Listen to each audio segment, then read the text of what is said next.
Sala, soy el doctor Juan Morales del Hospital Carrión. Mi servicio está en el 8º piso para los que quieran hacer una rotación. Previamente vamos a hablar algunas cuestiones anatómicas y funcionales muy cortas porque ustedes ya saben eso. Los cursos anteriores que han tenido ya se han explayado en eso, así que solamente para recordarlo. Estos son los temas que vamos a hablar con respecto a columna vertebral y pelvis. En realidad de cada uno se puede hablar todo un mes, pues, ¿no? Pero no podemos hacer eso en una clase, tenemos que minimizar todos los conceptos, tratar de hacer un resumen máximo para poder traer esta clase. En realidad es una clase larga, esperemos que algunos tips, algunos resúmenes que he hecho les ayuden para entender la clase. Vamos a hablar de lesiones de columna cervical, lesiones de columna dorso-lumbar, lesiones de columna sacra, fracturas del acetábulo y fracturas de pelvis. Bien, como ustedes saben, la columna es una parte importante dentro de los órganos del cuerpo humano en el aparato locomotor. Está conformado por cuerpos vertebrales y discos. Estos se mantienen a continuación uno del otro, un cuerpo vertebral, después viene un disco, etc. Y la columna vertebral se divide en tienen diferentes nombres según su localización, puede ser cervical, dorsal, la zona lumbar, la zona sacra y la zona coxígea. El que provee la movilidad de la columna son los discos intervertebrales, que después vamos a explicar. Tienen un anillo concéntrico fibroso y su centro es de tipo pulposo, como si fuera una gelatina gruesa, lo cual permite cierta amortiguación de la columna y por eso provee estos movimientos de rotación, lateralización. La columna por su parte contiene a la médula espinal y de la médula espinal salen las raíces nerviosas. Entonces cualquier lesión que pueda ocurrir en la columna puede traer problemas en la médula espinal y posteriormente dar patología neurológica importante. Inclusive la sola lesión de las raíces puede dar patología importante. Ya hemos dicho que la columna es como el disco intervertebral, es como un amortiguador, permite los movimientos de flexión, extensión, inclinación lateral izquierda, inclinación lateral derecha y los movimientos rotatorios tanto para el lado izquierdo como para el lado derecho. Tiene una serie de movimientos combinados, soporta los órganos que están por encima de ella, la cabeza, permite que también se soporten los órganos del tórax y del abdomen y libera la carga de todo este peso a la zona de los ilíacos para que sea transmitida hacia los miembros inferiores. Bien, esto es importante saberlo porque alguna de la patología posterior está relacionada a esto. La misma columna puede ser dividida en tres segmentos: la parte anterior, que hemos puesto 1, la parte del medio, que hemos puesto 2, y la parte más posterior, que no hemos puesto 3. O sea, la columna la podemos diferenciar en tres columnas: columna anterior, columna media y columna posterior. ¿Por qué? Porque según estos autores, Dennis, él considera que cualquier lesión de más de una columna implica una lesión inestable en la columna. O sea, si yo veo una radiografía y veo que hay dos columnas lesionadas, yo ya puedo estar diciendo que esta es una lesión inestable sin ser especialista, solo por el hecho de que sigo los conocimientos que nos está dando Dennis, ¿no? Entonces, en la columna anterior tengo la mitad anterior del cuerpo vertebral con la mitad anterior del disco y el ligamento longitudinal anterior. En la mitad posterior, la mitad posterior perdón, en el segundo, en la columna media tenemos la mitad posterior del cuerpo vertebral y también del disco y un ligamento que viene en la parte posterior acá, longitudinal. Y en la tercera columna, que es la columna donde están las apófisis espinosas, están las articulaciones intervertebrales, que son estos bracitos, porque las vértebras tienen un bracito que se articula con el de arriba y tiene un bracito también para articularse con la vértebra de abajo. Entonces, estos bracitos son importantes. Acuérdense que por esta zona es donde pasa la médula espinal y la raíz nerviosa.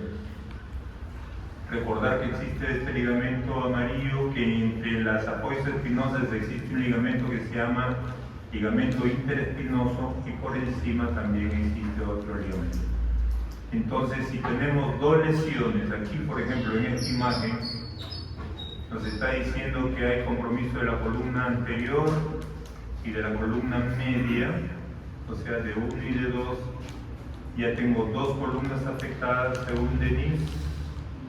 Esto viene a ser una lesión inestable.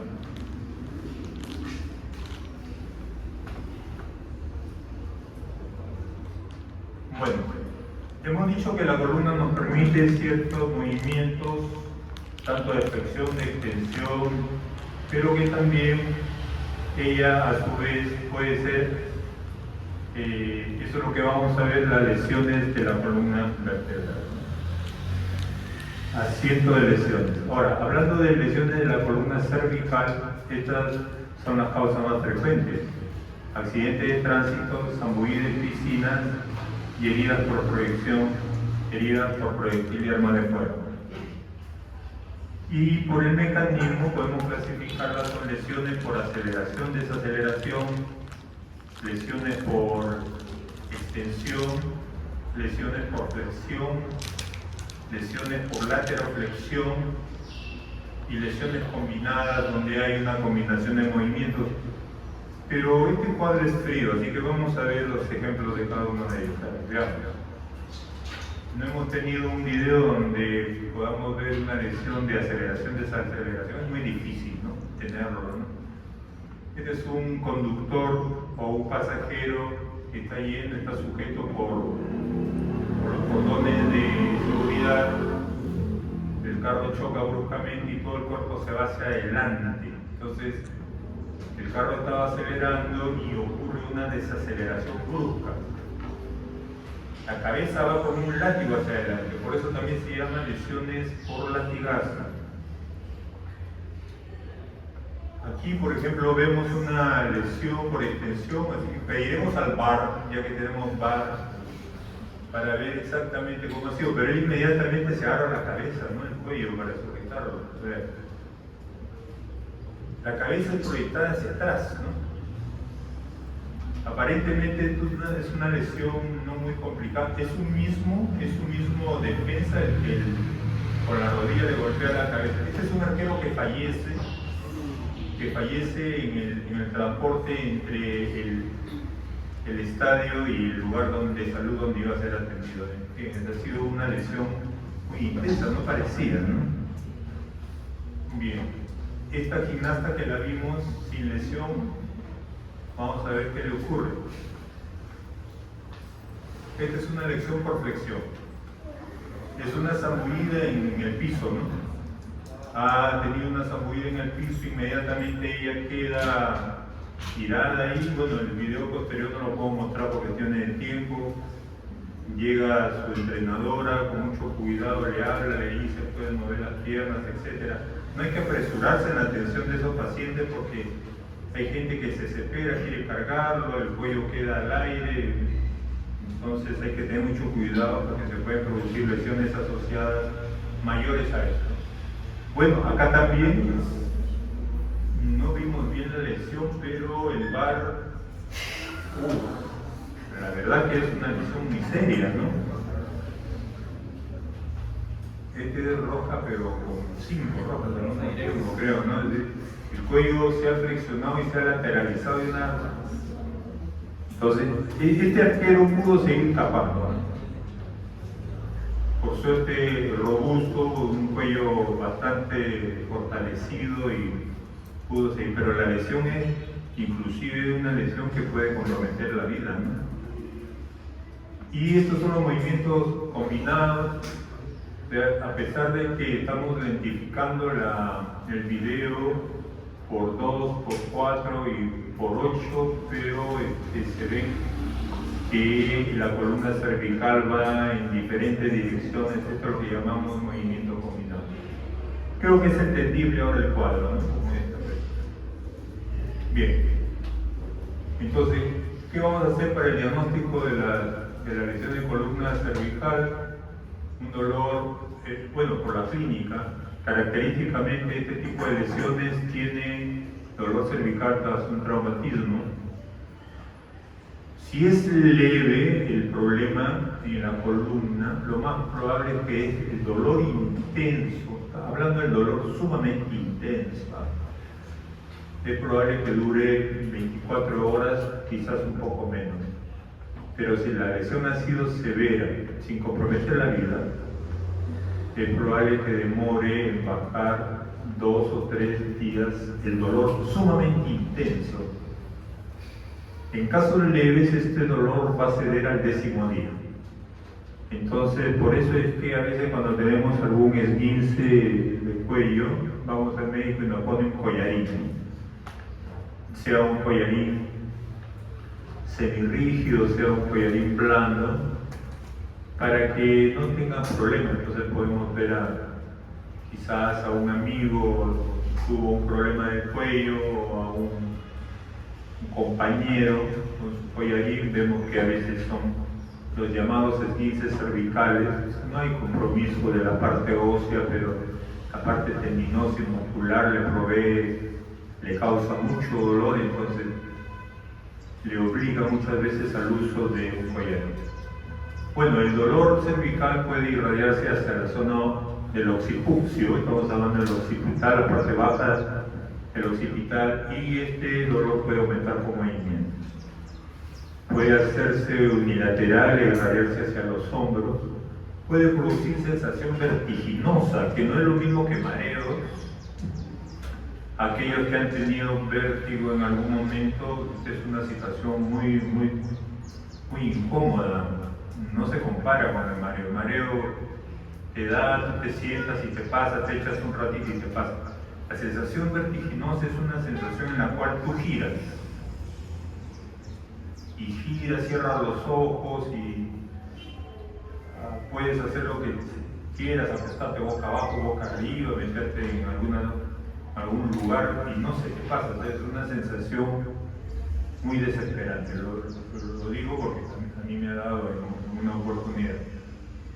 Disfagia puede haber, por supuesto. Acuérdense que la zona de la columna cervical está, parte anterior de los cuerpos vertebrales, está en relación. Si tenemos un hematoma ahí va a producir dificultades para tragar, ¿no? Por eso dice debido a hematomas retrofaringeos. En la exploración física hay que ver si hay contractura del esternocleidomastoideo, de los escalenos, el trapecio, palpar las apófisis espinosas. Las radiografías, evidentemente que son importantes acá. La anterior y la lateral se hacían antes estas radiografías transorales y oblicuas, ahora esto ya no se usa muy frecuentemente. La radiografía transoral se hacía con la boca abierta con la intención de ver la odontoides, que es este vehículo que tiene de la segunda vértebra cervical que vamos a ver después.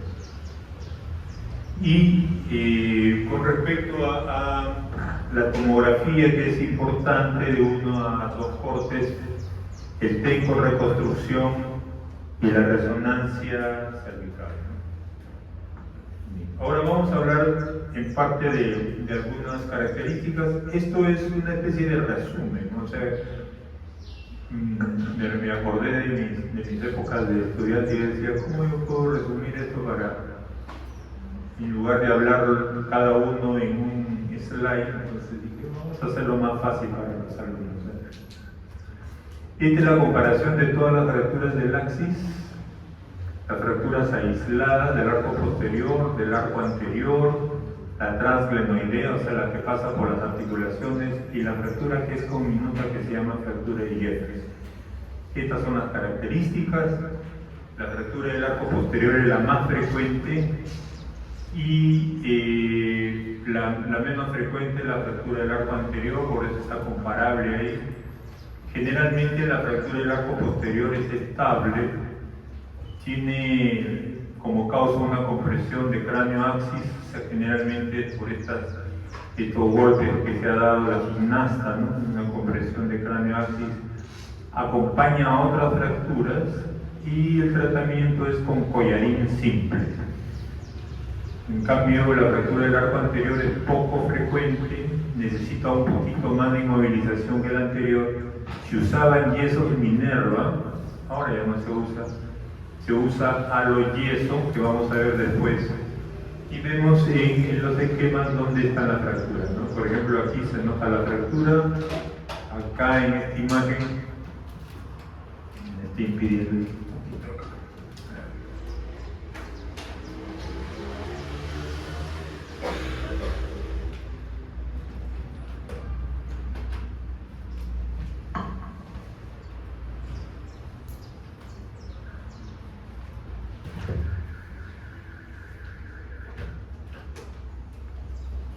Bueno, aquí vemos la fractura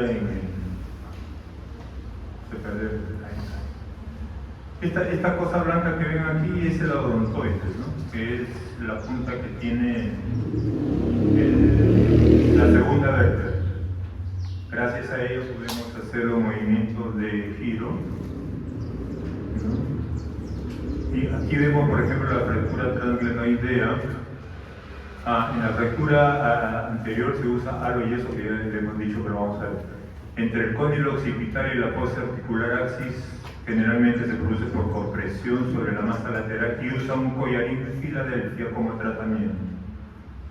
Y en la fractura de Jefferson, esta es una fractura conminuta, todo estalla. Generalmente son estables, pero si existe lesión del ligamento transverso, esto se considera severo y puede llevar inclusive hasta la muerte. Vamos a ver el ligamento transverso. Aquí quizás pudiéramos asumir, no sé si notan aquí una imagen media plomiza. Acá se ve oscuro totalmente, pero aquí se nota una imagen media entre blanco jaspeado, media plomiza aquí. Este es este ligamento, el ligamento transverso. Como ven, el odontoides está en medio y podemos girar, pero si esto está roto, el odontoides o toda la cabeza puede irse hacia adelante, y aquí tenemos la parte inicial de la médula. O sea, si vamos hacia adelante, esto puede llevar inclusive hasta la muerte. O sea, no se olviden de eso. Si hay lesión de ligamento transverso, esto se considera severo. Bien, aquí lo vemos en esquema. Aquí tenemos la vértebra.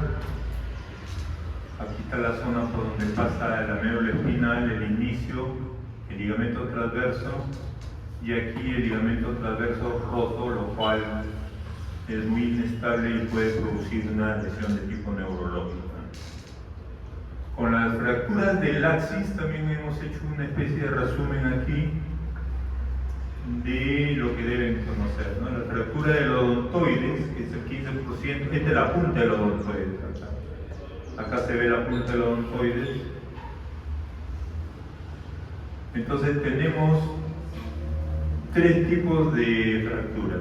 El tipo 1, que es abulsión solo del odontoides, es rara, puede hacer un trazo oblicuo. El segundo tipo, que es la mayor cantidad de veces que hay de este tipo, es el más frecuente, una fractura en la base del odontoides. Hay un aporte vascular que a veces se puede cancelar, y si hay una separación de 4 milímetros puede llevar a pseudoartrosis. lo cual, porque funciona como las fracturas del cuello femoral que seguramente ustedes ya han visto en su práctica. No llega la circulación y todo esto se fragmenta, se entra en necrosis vascular por ausencia circulatoria. La de tipo 3 es una fractura por debajo de este nivel, un trazo horizontal y no tiene mayores tipo de complicaciones. Y bueno, tenemos la fractura de ambos pedículos, la fractura del aortado de trazo vertical, acá se nota la fractura de ambos pedículos. Puede haber si se ensancha, si hay un ensanchamiento posterior como se ve aquí, puede haber un daño de tipo neurológico si se desplaza mucho. Tratamiento de extracción y movilización o los aspectos quirúrgicos también. Aquí vemos la odontoides, esta es la segunda vértebra cervical, es tipo 1, lo vemos aquí así, puede ser transversa también. Es tipo 2, la que se asocia a osteoartrosis y necrosis avascular, y la de tipo 3, que no tiene mayor problema en su tratamiento. Y con respecto a C3 a C7, la hemos juntado aquí solamente en este slide. Estos son los diferentes tipos que hay, así que lo hemos puesto solo en un slide. Las que tienen hundimiento anterior, por ejemplo, las vértebras cervicales, y se nota que hay un hundimiento en la parte anterior de la vértebra, y si generalmente no hay compromiso del muro posterior. Acuérdense que solamente digo que se ha roto la parte anterior, esta es solamente una columna de Dennis, ¿no? Pero la parte posterior está indemne, en consecuencia la médula espinal también. Eso es lo que trata de decir esto. No hay lesión neurológica si el muro posterior está indemne. Y con respecto a las cominutas, son más o menos estables, pero si hay un fragmento en la zona posterior, o sea, por donde está la médula, puede haber daño neurológico. Ahora, tenemos también fracturas en lágrima, que es esta.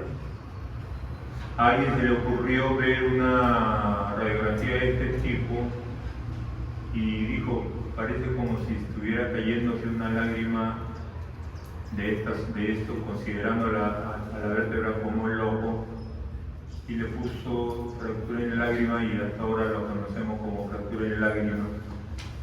Es inestable, y vamos a ver por qué es inestable, ¿no? Si parece ser una fractura simple acá, sino que para que esto ocurra, se supone que este borde ha chocado con este de acá. Si no, no se hubiera roto, y ahora vamos a ver un slide para explicar eso. Entonces, ¿qué ocurre en estas fracturas en lágrima? Que hay lesión del disco, hay lesión del muro posterior, hay lesión de los ligamentos articulares, y puede haber lesión neurológica. Y vamos a ver un slide por qué es que eso ocurre.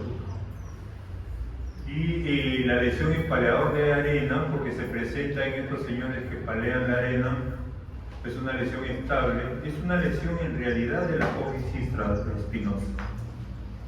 Entonces no tiene mucho que ver con la cuestión neurológica, la cuestión medular, ni con el disco. Si ocurre por flexión aguda, no hay lesión de ligamento ni lesión de tipo neurológica. Y el libro abierto, que son estas lesiones que se ven como si las vértebras se separaran, hay una hiperextensión, hay un estrechamiento en la zona posterior, también lo vamos a ver, y puede existir compresión medular. Eso lo vamos a revisar aquí. Esto es lo que ocurre en la lesión en lágrima. Para que este llegue a chocar con este que está abajo, el borde inferior con el borde superior, se debe haber roto el ligamento interespinoso. Se deben haber roto los ligamentos interapofisiarios, o sea, de las articulaciones. Y el disco intervertebral debe haberse dañado para que este choque. Entonces, ¿aquí qué tenemos? ¿Cuántas columnas afectadas hay? ¿Ah? Las tres, claro. Está afectado la columna anterior, la columna media y la columna posterior. Pues este es definitivamente una lesión de tipo inestable y parecía una cuestión simple, ¿no? Acá vemos una lágrima que ya es un lagrimón comparado con el otro. Esta es una fractura más grande, pero es una fractura compleja, ¿no? Aquí vemos lo que llamamos listesis, o sea, el desplazamiento de toda la columna hacia adelante, y en consecuencia la médula puede estar afectada de esa forma. Bien, y en las fracturas comminutas también, porque si yo tengo esto fracturado y uno de los fragmentos se va hacia la zona posterior, presiona la médula y puede haber lesiones neurológicas, puede haber paraparesia o paraplegias también, ¿no? Eso ya no pueden caminar, y tienen que entrar a cirugía para ver si es que se puede hacer algo por ello. Bueno, el tratamiento es evitar o minimizar la lesión neurológica. Fundamental, lo que tenemos que hacer es la inmovilización por medio de un collarín, ¿no? El transporte rápido y seguro y el reconocimiento rápido de las lesiones por el especialista.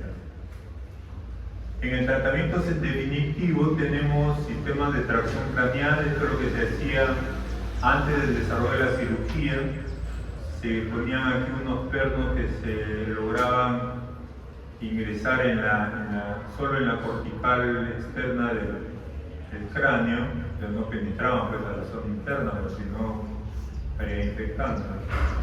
Y se hacía tracción, o sea, se jalaba la cabeza para evitar el aplastamiento de la zona vertebral. Esto es lo que llaman halo chaleco. Aquí tiene un chaleco, se plantan estas estructuras en el chaleco y por medio de unos pernos que hay acá y otros que se han insertado aquí que sujetan el cráneo, se jala de tal manera que aquí lo estamos jalando la cabeza para arriba y el tope lo está haciendo el chaleco.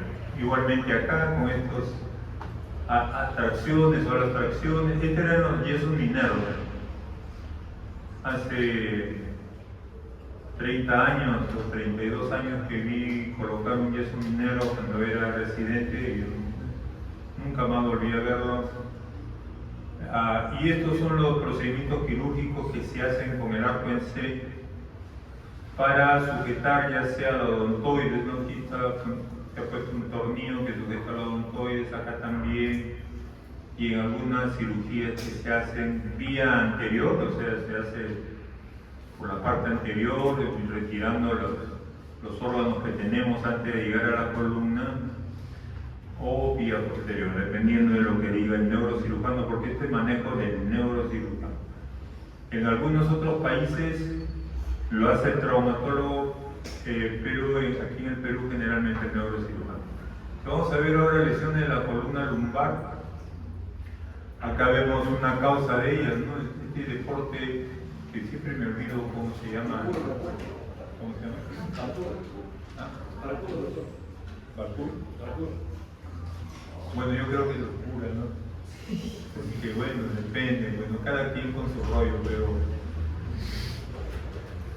yo digo, yo haría este deporte que siempre y cuando acá, aunque sea hay unos 3 o 4 colchones, ¿sabes? Por si acaso, ¿no? Me caigo, pero aquí se cayó de frente al suelo, o una red, siempre protegido, ¿no? Pero, bueno.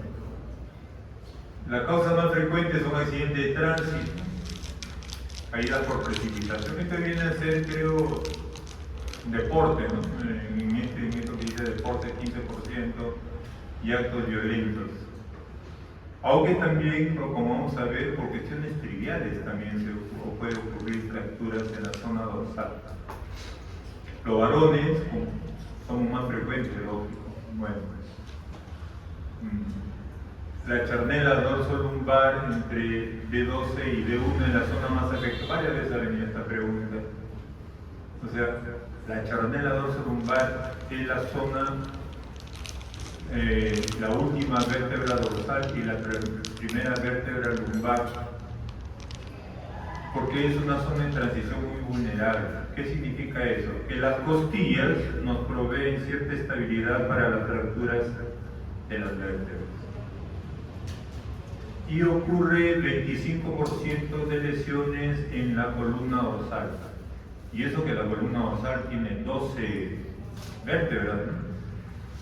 O sea, son 12 vértebras, pero solamente la afección es de una cuarta parte del conglomerado dorso-lumbar. Por este hecho, debido a la estabilidad que ofrece la caja torácica. Sin embargo, ojo con esto, en los ancianos la causa más frecuente es por caída y la ubicación es por lesión dorsal.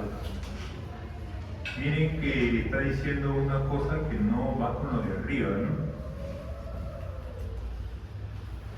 En los ancianos la lesión más frecuente es dorsal y eso ocurre por osteoporosis.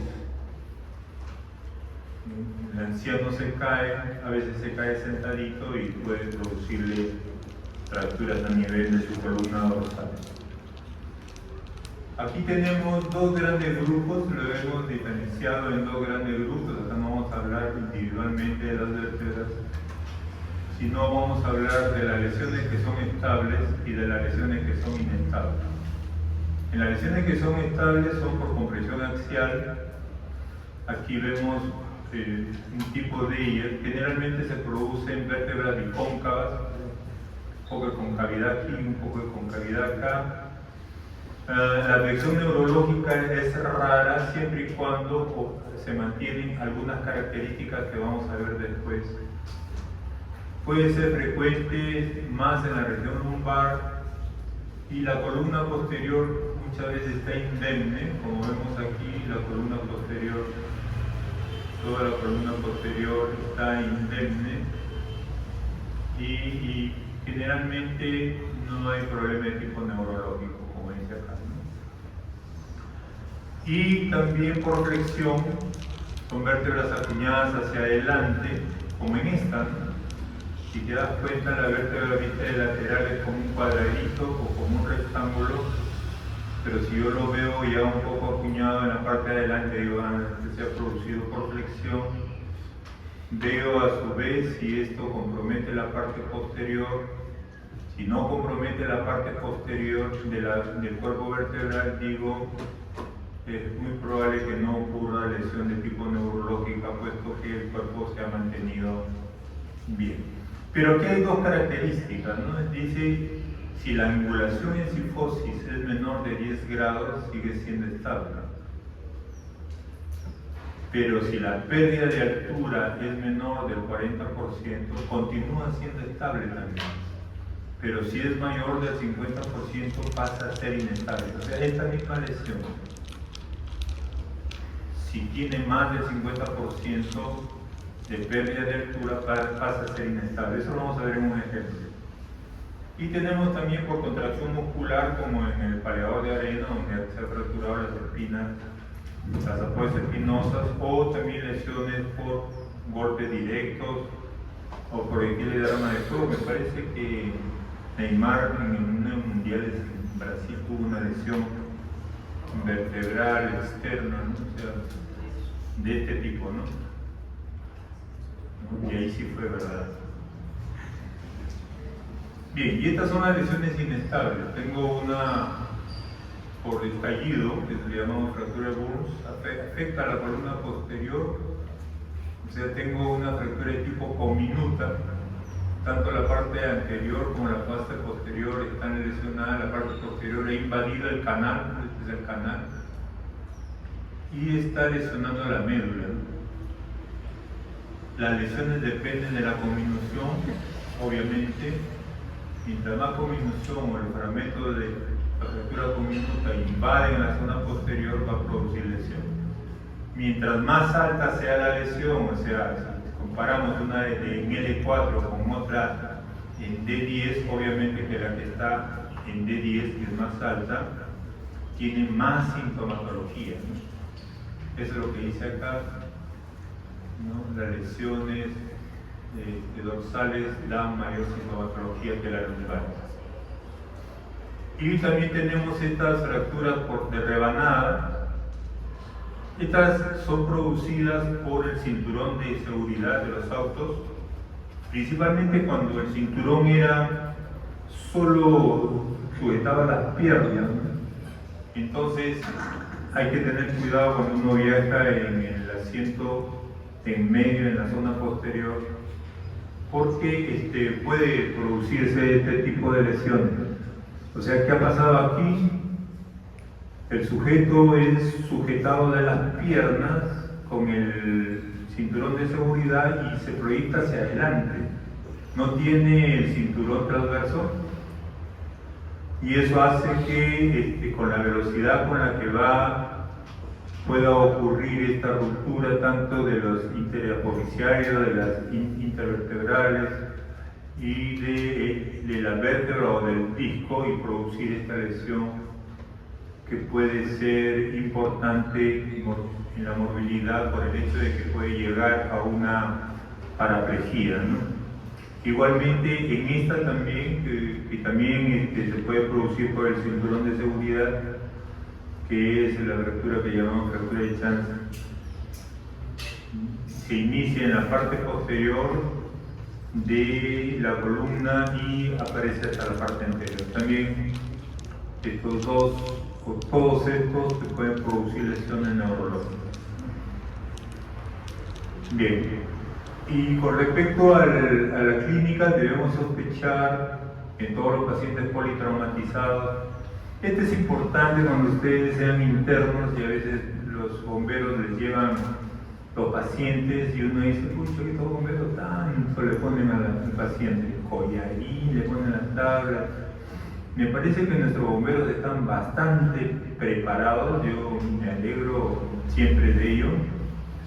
Ahora ya hace unos años, pocos años que ya no hago guardia, pero los felicito por el entrenamiento que tienen y ellos evidentemente no son médicos, no pueden decir acá no hay lesión, pero inclusive hasta los médicos podemos equivocarnos al evaluar un paciente en el momento y en el lugar donde ha ocurrido el accidente.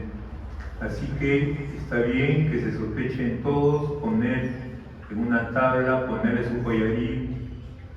Luego hay que hacer una buena historia clínica, una anamnesis minuciosa. Hay que ver si es un trauma trivial, o sea, si solo se cayó y viene con problemas dorsal o lumbar, entonces tengo que sospechar en una fractura patológica, ¿no? Por ejemplo, en los mayores, por osteoporosis, por tumores que pueden existir. La exploración inicial se hace en el lugar para tratar de no agravar, no desesperarse. Se pueden palpar las hipófisis espinosas con cuidado y evaluar. Yo siempre decía, ¿no? Cuando a veces ocurre algo en el deporte, en el fútbol, entran como locos y se lo llevan al jugador. Y siempre hacía un paralelo con el fútbol americano que me gusta ver, que a pesar de que las lesiones son muy intensas, el médico no se desespera, le dice si puede o no mover las piernas, etcétera, después lo ubica en una posición tal en la que pueda ser transportado sin desesperarse. Esto es lo que tenemos que hacer cuando ya llegó, los estudios de radiografías, la frontal y la lateral, las radiografías oblicuas ya no se está haciendo. Estamos haciendo ahora las tomografías que en la mayoría de los hospitales tienen e inclusive nos pueden dar la reconstrucción, ¿no?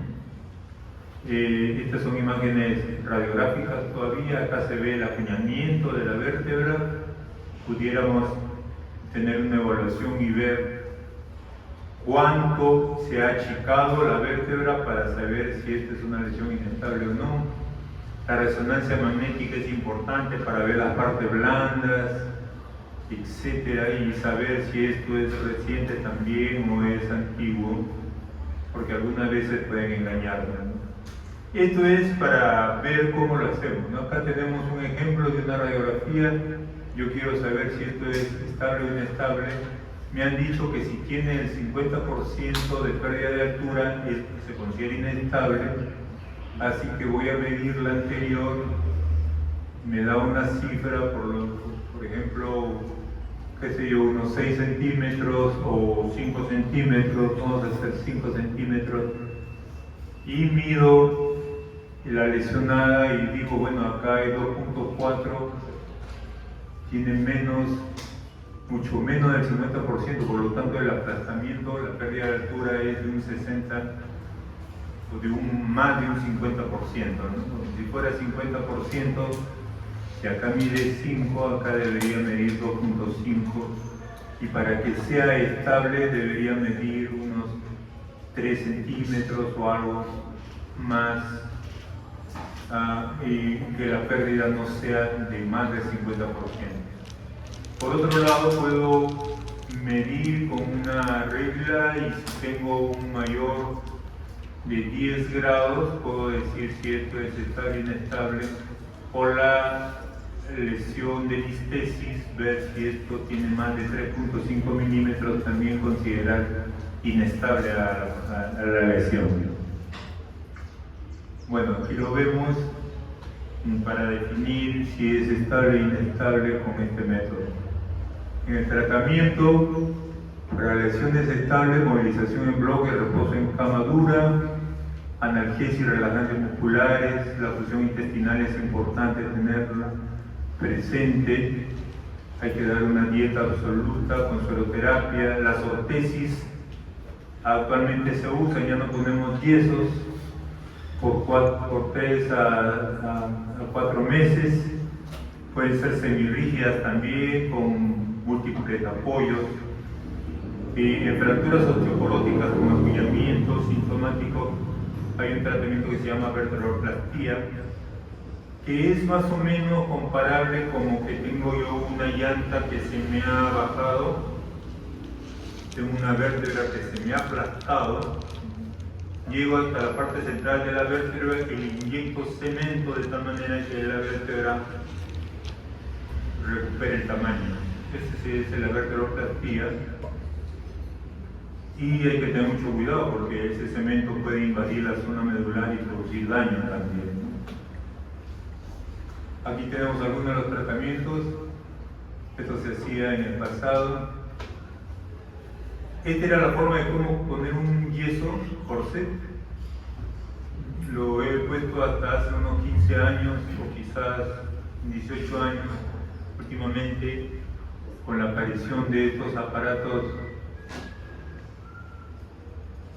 que son un poquito más caros que poner el yeso, quizás el 30 o 40% más o el 50%, pero que indudablemente no da todos los problemas que daban los yesos. El paciente se siente muchísimo más cómodo con esto que con un aparato de yeso. Y los actos quirúrgicos que también se hacen, ¿no? La colocación de placa con tornillos es importante para la zona de la columna. Estas son las complicaciones: trombosis venosa profunda, tromboembolia. La anticoagulación hay que darla siempre cuando ya ha pasado, si hay un problema de hemorragia posterior a esa hemorragia.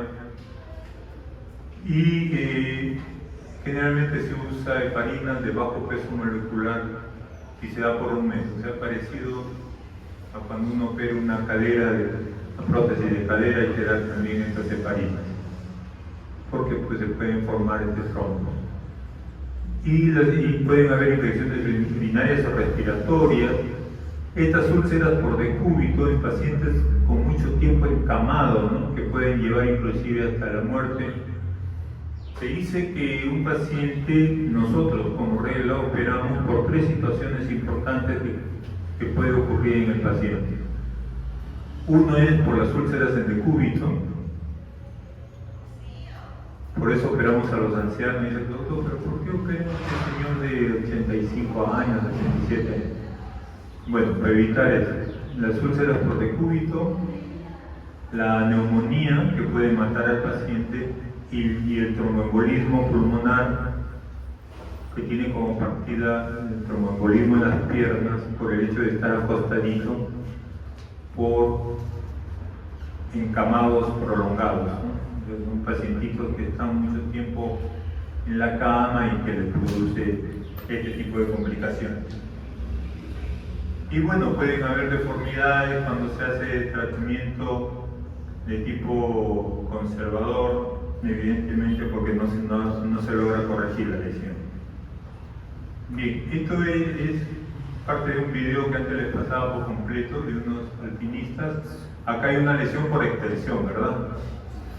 La columna ha ido hacia atrás. Hay lesiones tanto del disco como de la parte de las vértebras. Acá se están reemplazando los discos, miren, con estos aparatos, ¿no? Para los que en algún momento van a ser neurocirujanos, y se pone una placa con tornillos vía anterior, ¿no? Y en la parte posterior se pueden poner estas barras con estos sujetadores que se insertan hacia el cuerpo vertebral. Antes decíamos barras de Harrington. Y esto ya lo vengo pasando desde hace más de 10 años, ¿no? Inclusive aquí dice esto que parece ciencia ficción, lo último en medicina. Bueno, este video creo que lo tengo más de 15 años. Y ya se está haciendo en el Perú, ¿no? Eso es lo importante, lo único que es bastante caro. Pero estas intervenciones de tipo neurológica siempre son muy caras. Pueden hacerse intervenciones para este tipo de lesiones agudas o para lesiones crónicas como la escoliosis o la cifosis cuando es necesario. Es un video muy bonito, antes lo pasaba completo de unos alpinistas, más cuando inclusive un grupo de peruanos logró escalar hasta el Everest, ¿no? Que eso es meritorio para nuestro país. En cuanto a las lesiones del sacro, acá vamos a ver rápidamente. Aquí tenemos que el sacro lo podemos dividir en zona 1, 2 y 3. La zona 1 en relación con el canal espinal, la zona 2 donde está en relación con los orificios de conjunción por donde salen las raíces, y la zona 3 que llamamos la zona la zona 1 que son posteriores o laterales a los forámenes, que es el alerón sacro, ¿no? Y aquí tenemos las diferentes fracturas 1, 2 y 3, y vamos a verlo ahora así, de esta forma, muy rápidamente. La fractura que se produce por la zona de los alerones en la zona 1 raramente tiene lesión de tipo neurológica. Se puede colocar unos tornillos acá sin meterse en el canal medular, porque si no, yo pongo un tornillo acá y se mete en el canal, le provoco una lesión, ¿no? Obviamente para eso necesito el arco en C, que es el aparato que me permite imágenes radiográficas en el momento en que estoy operando. Son imágenes en directo, o sea, no espero que eso ustedes ya conocen esos aparatos por radiología, no es necesario hacer el revelado de la imagen, etc. Esto se presenta en una pantalla de televisión. En la zona 2, donde están las forámenes, obviamente que si tengo una fractura por ahí, puede haber lesión neurológica que puede estar hasta un 30% de lesión, ¿no? Y es un poco difícil operar a este nivel y también a este nivel en la zona 4, donde la lesión compromete el canal espinal, el canal medular, y puede ser longitudinal o transversa. Puede haber un déficit de tipo neurológico del 60 al 100%. Estuve averiguando con mis residentes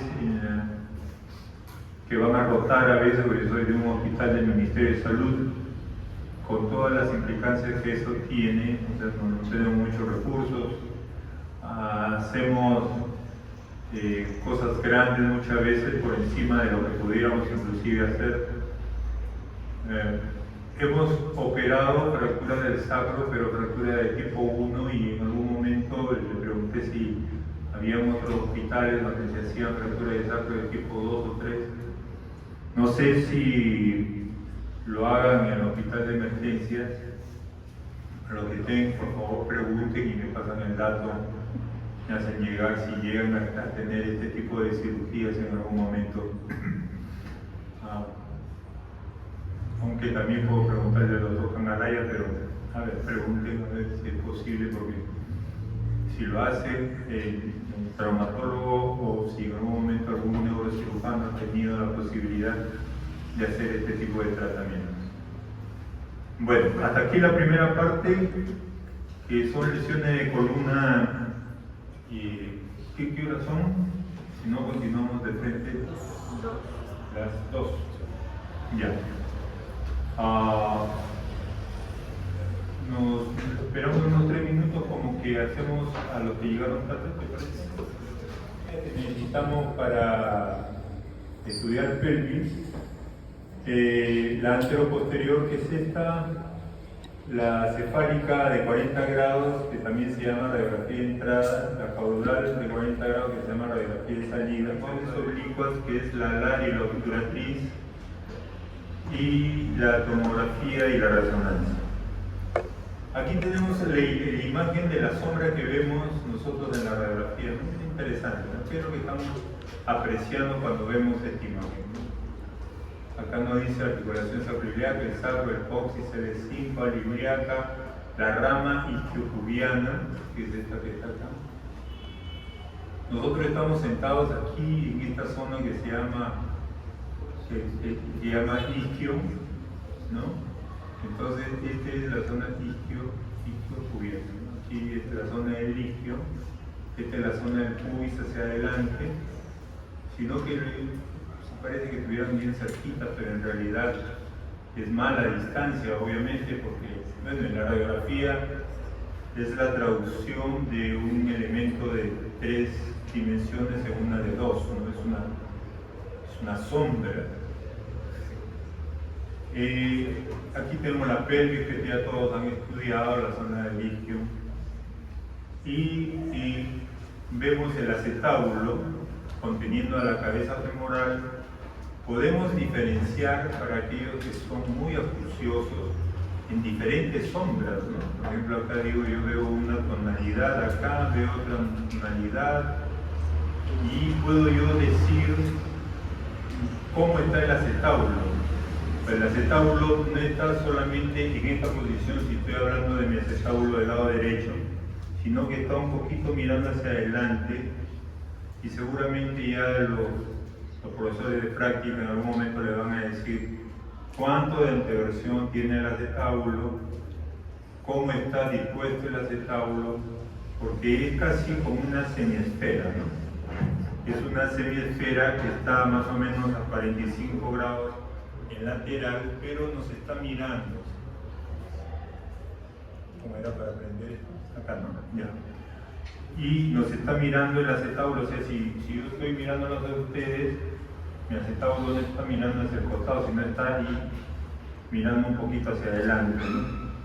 Entonces, eso es importante para aquellos que operan cadera, porque cuando colocamos prótesis tenemos que seguir.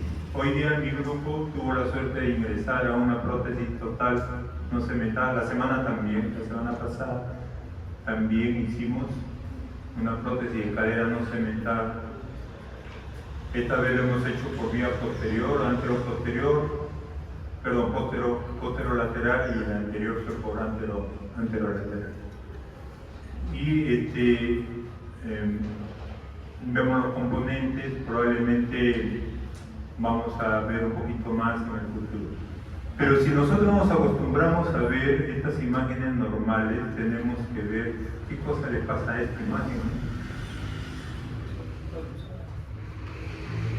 Está luxado, ¿no? Se hace luxado, y hay una espícula aquí que parece de gallo, como mi apellido. Debe la fractura que se ha roto de la pared posterior, ¿no? La pared posterior se ha roto, ha sido arriba, por eso es que la cabeza se luxa, ¿no? Si no sería competente, si no sería una luxación pura, ¿no? Vería yo la luxación afuera, pero acá no veo que toda la cabeza haya salido, sino la veo como que parte de la cabeza aún está contenida, ¿no? Entonces, esta es una fractura de acetábulo, que la vamos a ver después, porque vamos a hablar hoy día de fracturas de pelvis y fracturas de acetábulo. Bien, esta es la imagen de entrada, se llama de entrada. ¿Qué nos permite ver? Nos permite ver todo el anillo pélvico. Ojo que eso algunas veces ha sido pregunta de examen, ¿no? Ahí acá está muy claro, ¿no? Miren la imagen, nos permite ver todo el anillo pélvico. Y en cambio en la de salida, también llamada outlet, la otra se llama inlet también, de entrada. Miren el foco cómo está dirigido, ¿no? En primer lugar. El foco acá está dirigido de la parte de la cabeza hacia los pies, en 40 grados. Y acá el foco está dirigido de los pies hacia la pelvis, también en 40 grados. Me da una imagen como de murciélago, ¿no? Ustedes ven aquí, acá están los ojos de las orejas del murciélago. ¿Y qué me permite ver? Me permite ver las articulaciones sacroiliacas, importantes en la valoración de la pelvis. No solo en el anillo pélvico, acá también puedo ver las sacroiliacas vistas de arriba. Acá las veo vistas de frente, las sacroiliacas.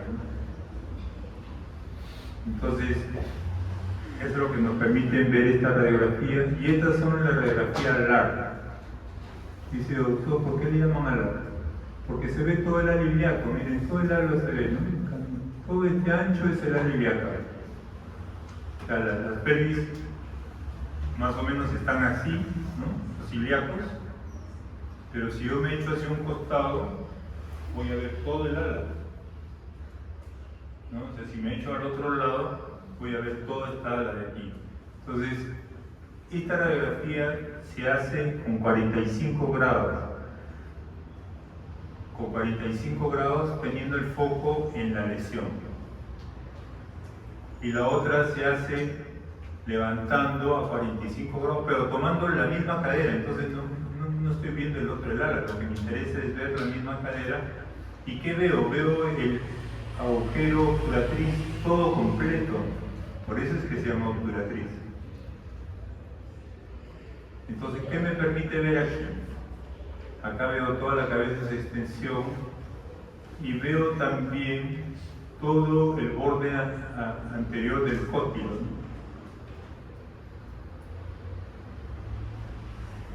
Y en el otro lado veo todo el borde posterior del cótilo, como dice acá. Entonces, eso es lo que tengo que recordar. Cuando no existían las tomografías, esto nos permitía hacer el diagnóstico de las fracturas de la columna posterior y las fracturas de la columna anterior, que vamos a ver ahorita a qué se refiere eso. Bien, aquí tenemos los recordarios de la anatomía. Acuérdense que la pelvis está formada por dos ilíacos y el sacro.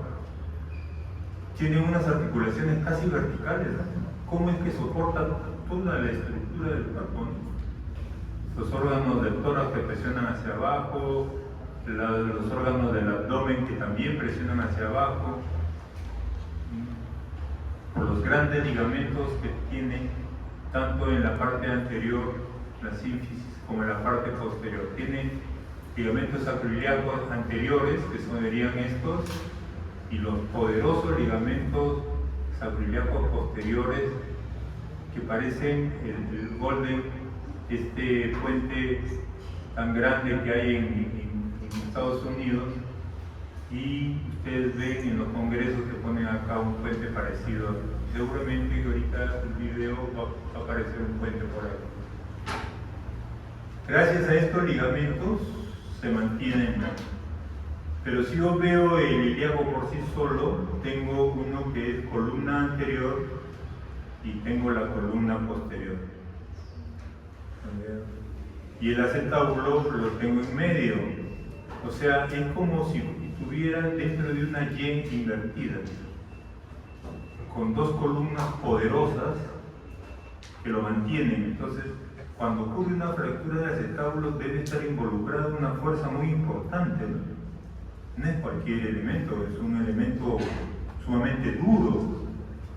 Y yo comparo el acetábulo con un dado. Entonces tiene 6 lados. Es una esfera en realidad, pero lo comparo como si fuera un dado. Si yo tengo un dado, la parte anterior de este dado está vacío porque por ahí entra la cabeza femoral. En la parte superior se llama techo. Y la parte que está, según ustedes, más al fondo se llama fondo. Y tengo dos paredes. Una pared que se llama posterior y una pared que está hacia adelante que se llama anterior. Y me falta el inferior. ¿Qué hay ahí en el inferior? No hay hueso, pero hay un ligamento que se llama ligamento transverso. Entonces ahí tengo los 6 lados del acetábulo. Importante acá reconocer que hay arterias que dan nutrición a toda esta zona y que la arteria femoral viene, la circunfleja, nace de la femoral y rodea el cuello femoral y da circulación a la cabeza femoral. Y aunque la clase no es de esto, acuérdense que cuando hay una fractura del cuello hay una necrosis vascular debido a esta situación, ¿no? Bueno, aquí tenemos algunas de las líneas que podemos identificar en una radiografía. Acá me dice, esto es una radiografía anteroposterior, la línea iliopectínea, que vendría a ser esta, la línea ilioisquiática, o sea, se va hacia el isquio, es esta, la lágrima, que muchas veces a ustedes de repente ahora que ya en traumatología que parecen imágenes en lágrimas, que son estas imágenes que están aquí, ¿no? Y pucha, que la verdad que los traumatólogos son bastante, ¿qué pudiéramos poner el término? Imaginativos, ¿no? Para ver que ahí hay una lágrima. Pero cuando ustedes ven una radiografía, si ven, parece una lágrima. Cuando vean la radiografía, doctores dicen, ¿me podrá enseñar usted dónde queda la imagen en lágrima? Mostrarse. Indica el fondo del acetábulo, o sea, es importante, porque yo sé que hasta ahí llega el acetábulo. Entonces no son líneas por oscuras.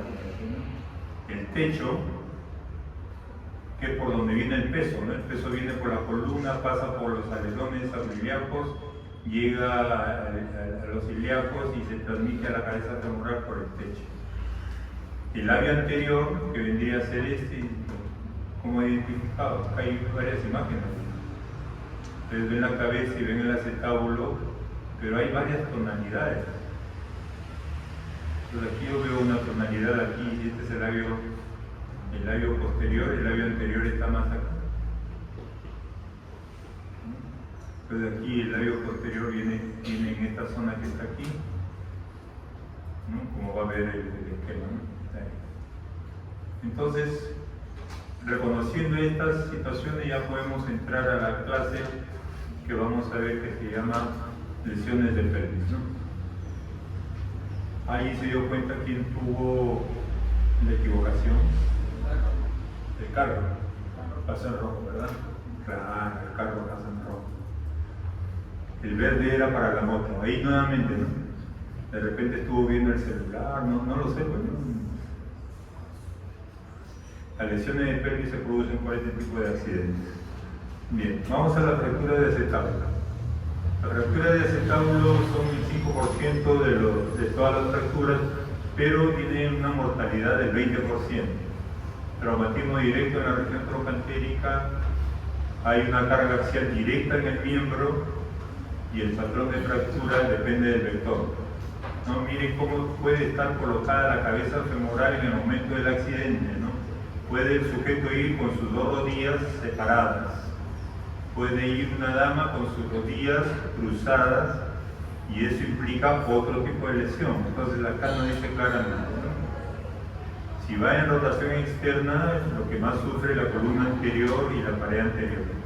Si va en rotación interna, la columna posterior y la pared posterior, ¿no? Este es la dama que va con las piernas cruzaditas, ¿no? O va juntas, ¿no? A veces van cruzaditas las piernas, que va en rotación interna.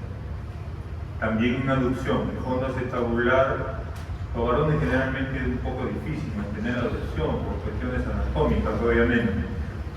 Y en abducción, el fondo acetabular y la zona inferior. Entonces, aquí tenemos una clasificación simple, no voy a enredar con las clasificaciones de tipo AO, así que el examen va a venir con respecto a mi tema, fractura de acetábulo, con este tipo de clasificación de Judea dans le Tournet, en dos grupos, simples y asociados. Y vamos a ver de la pared posterior, las que son de la columna, etc. Y las asociadas es que es una combinación de ambas. Entonces, aquí tengo un video para hacerlo más didáctico. Acuérdense que este es el pubis que es posterior y este es el isquion que es posterior y el pubis que es anterior. O sea, si yo estoy aquí, posterior también vendría a ser esto, esta es la pared posterior, entonces yo diría esta es fractura de la pared posterior. Si lo veo así, digo, este está para adelante o la zona del pubis y este es fractura de la pared anterior. Veamos el video. Aquí tenemos la fractura de la pared posterior. Vimos el esquema, acá está comprometida toda la columna posterior. Tenemos fractura de la pared anterior, la zona hacia el pubis, y la fractura de la columna anterior, o sea, parte de la Y, acuérdense de la Y, todo eso es la columna. Esta es una fractura transversal, ¿no? Y aquí vemos ya los patrones asociados, ¿no? Tengo la columna con la pared, la columna posterior, esta es la pared posterior con una transversal, y puedo tener diferentes variaciones, una fractura en T, o puede ser la columna anterior con una transversal, etcétera, etcétera. Bien. Debo conocer también el ángulo de Mata, que es una vertical que se va hacia el centro de la cabeza femoral y se hace un ángulo con respecto a la zona de la fractura. Si este ángulo mide más de 45 grados en las tres diferentes tomas, tanto en la AP como en la LAR y en la altura actriz, significa que es una fractura estable y que puede ser manejada sin cirugía. ¿No? Y aquí vemos el grupo de tratamientos de tipo no quirúrgico versus el tratamiento quirúrgico, ¿no? Un resumen: desplazamiento menor de 2 milímetros, desplazamiento mayor de 2 milímetros, fractura no afecta a la zona de carga, fractura baja en la columna anterior, la lesión posterior de menor del 20%, el ángulo techo, o sea, lo que hemos visto, el ángulo de Mata, mayor de 45 grados en las tres proyecciones, baja demanda mecánica, o sea, como en los ancianos que no caminan mucho, que están en casa, osteoporosis severa por el hecho de que yo con un implante voy a poner tornillos, y la osteoporosis se compara como un triplay de muy baja calidad, entonces el tornillo no va a ser presa sobre eso. Hay placas bloqueadas ahora que se usan, pero si hay mucha osteoporosis y no hay mucho desplazamiento en ello por el estudio de este ángulo techo o ángulo de Mata, prefiero tenerlo un tiempito en cama con los cuidados del geriatra, etcétera, y posteriormente ya hacer rehabilitación. Hay que hacer tratamiento tromboembólico, lógicamente, ejercicios activos y pasivos y una carga parcial, o sea, la cuarta semana yo puedo hacer que de repente se levante con el uso de bastón, siempre bajo asesoría, ¿no? En cambio, el tratamiento quirúrgico hay inestabilidad en la flexión, hay lesión de la pared posterior más del 40%, hay subluxación, luxación, lo que vimos en algunas radiografías, tratamiento intraarticular. Debo disponer de un cirujano que haga este tipo de lesiones, ¿no? Que tenga entrenamiento en acetábulo y de preferencia hacer la cirugía entre el quinto y séptimo día. Estos son los abordajes que se hace: el abordaje anterior, el abordaje posterolateral, como si fuera una prótesis, dependiendo de cuál de las de las fracturas está ocurriendo. Si la lesión está hacia la parte anterior, bueno, tengo que hacer un abordaje anterior. Si está para la parte posterior, tengo que irme a los abordajes posterolaterales para yo poder llegar a esa zona.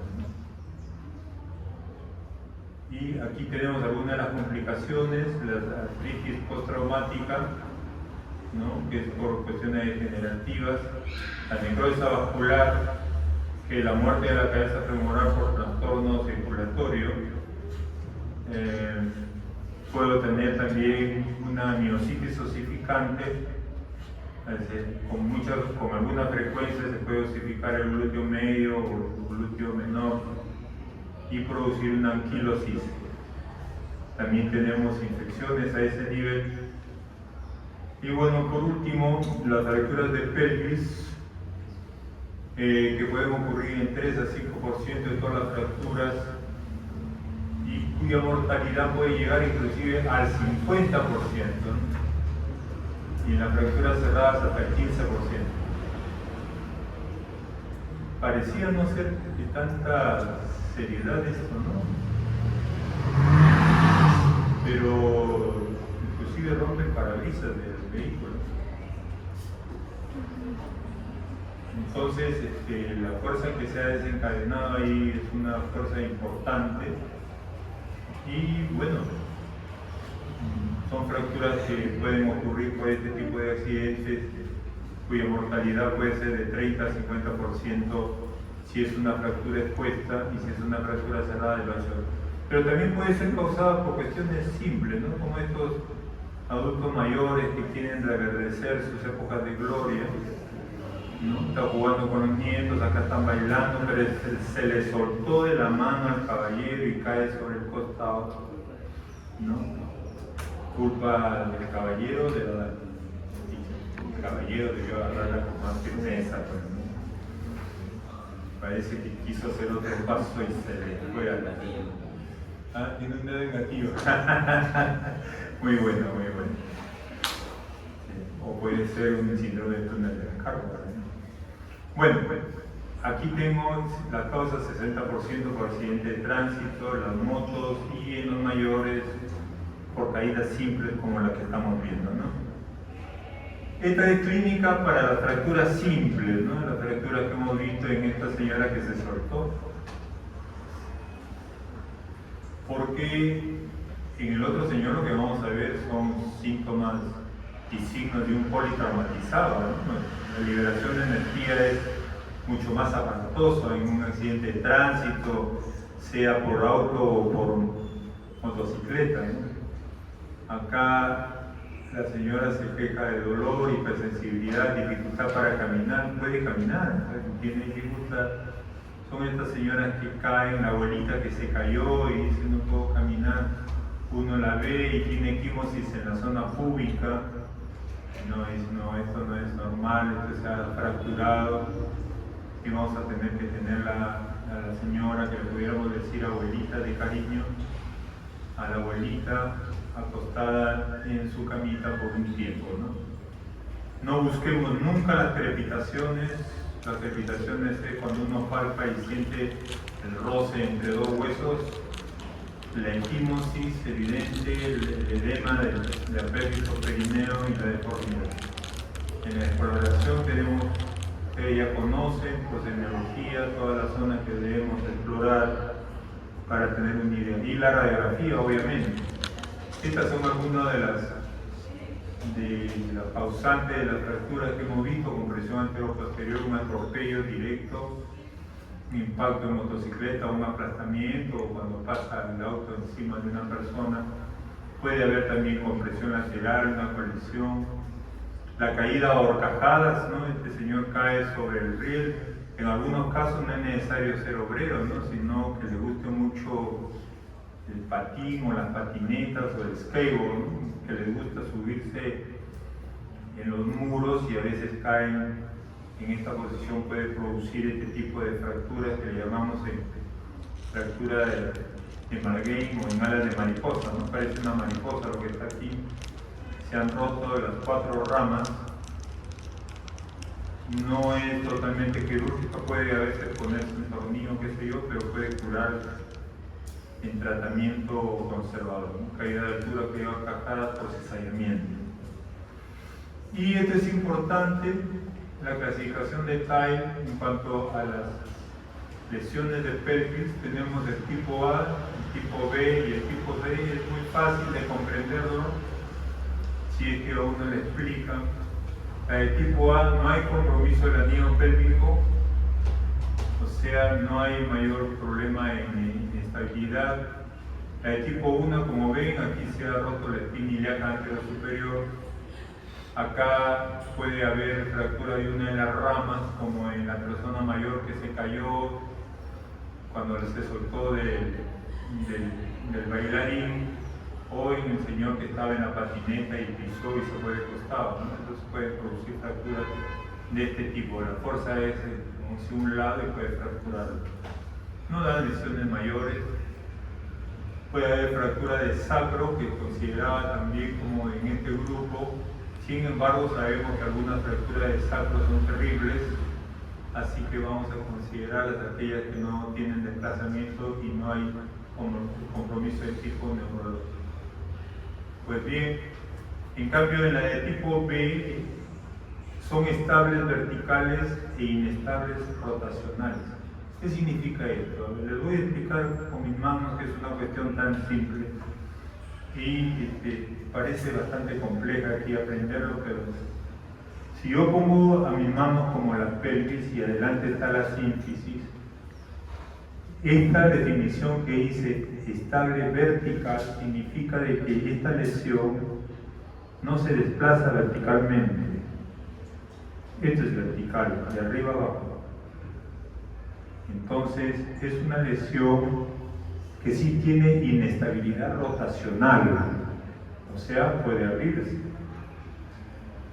También llamada inestabilidad horizontal.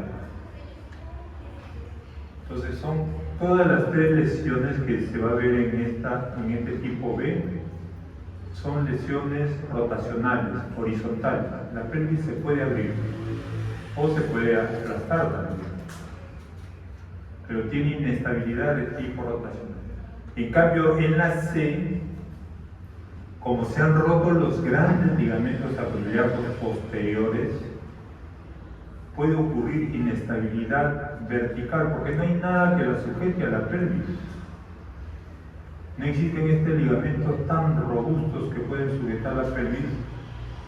Entonces, en consecuencia, la pelvis puede ir hacia arriba o puede no cargar peso, ¿no? Si vamos a acapararlo, no puede, porque todos los ligamentos se han roto.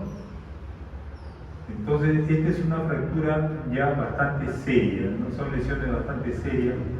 No solamente tiene inestabilidad de tipo vertical, tiene también inestabilidad de tipo rotacional.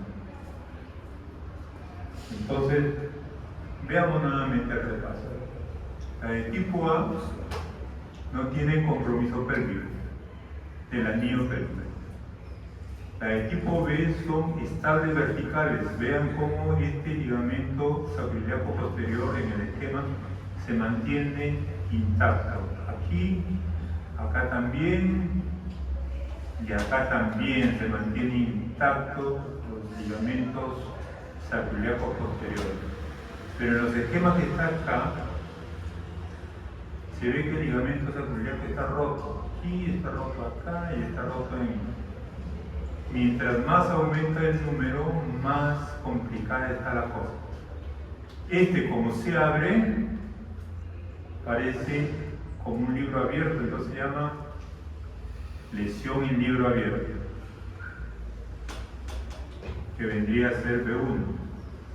Vendría a ser un B1 a la derecha y un B1 a la izquierda, o sea, B1 más B1. Por eso le he puesto aquí el resuncio. Y acá tenemos en el lado C, tanto se ha roto la sínfisis de ese lado como los grandes ligamentos acroiliacos anteriores y principalmente los posteriores, porque son los posteriores los que dan más estabilidad a la pelvis. Y aquí tengo la lesión C Y acá en el otro lado tengo la lesión de B1, porque este es igual que este, por eso hice C1 más B1. Y en la lesión de tipo C3 está C1 del lado izquierdo más C1 del lado derecho. Ahora, veamos qué tan graves son estas situaciones, ¿no?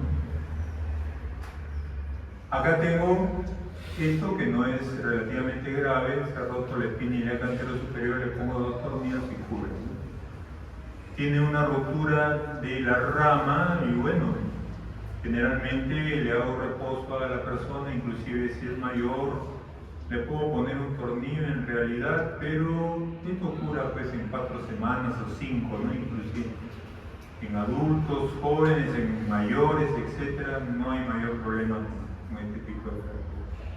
Y en la fractura del sacro, si no hay desplazamiento y compromiso neurológico, es muy parecido al tratamiento con respecto a dos. En la fractura de tipo B, lo que ocurre es que tengo dos lesiones, uno por compresión y otro por apertura, como en el libro abierto, ¿no? Aquí se ha abierto y el tratamiento consistirá en cerrar el libro.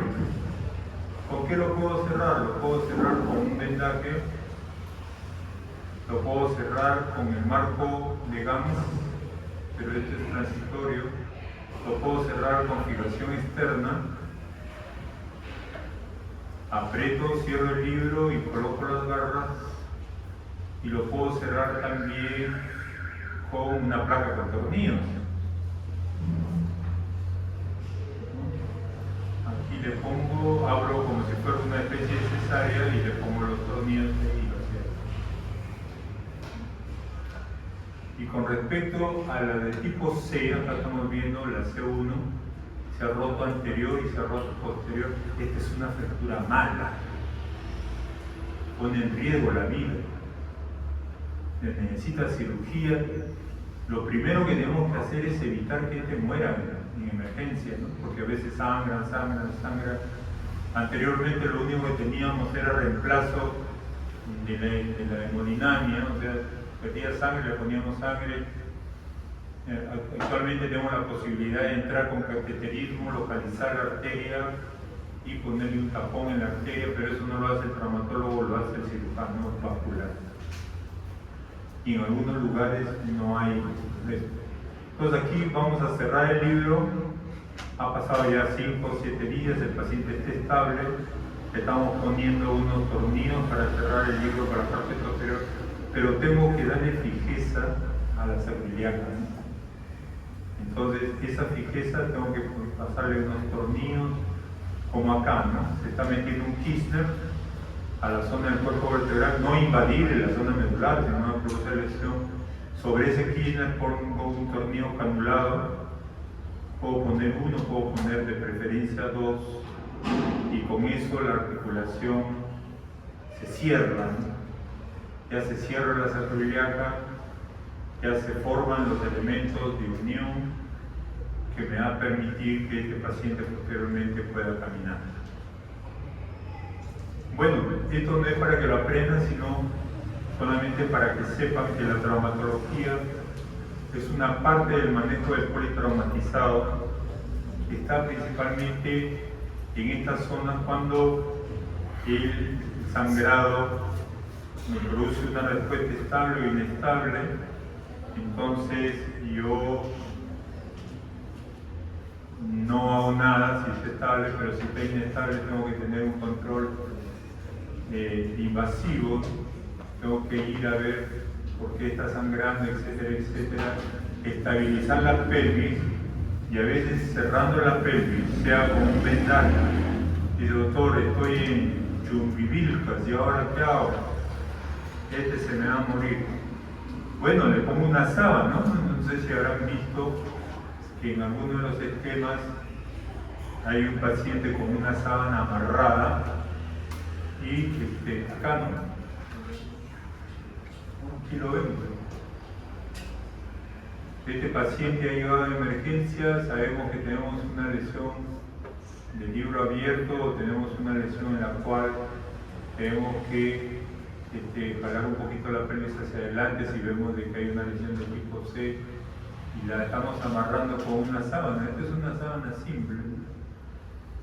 ¿Por qué? Porque al estar abierto, la capacidad que tiene la pelvis de acumular el sangrado es muy grande, y si yo cierro, o sea, cierro el continente para que sea más chiquito, no voy a evitar que el sangrado probablemente continúe.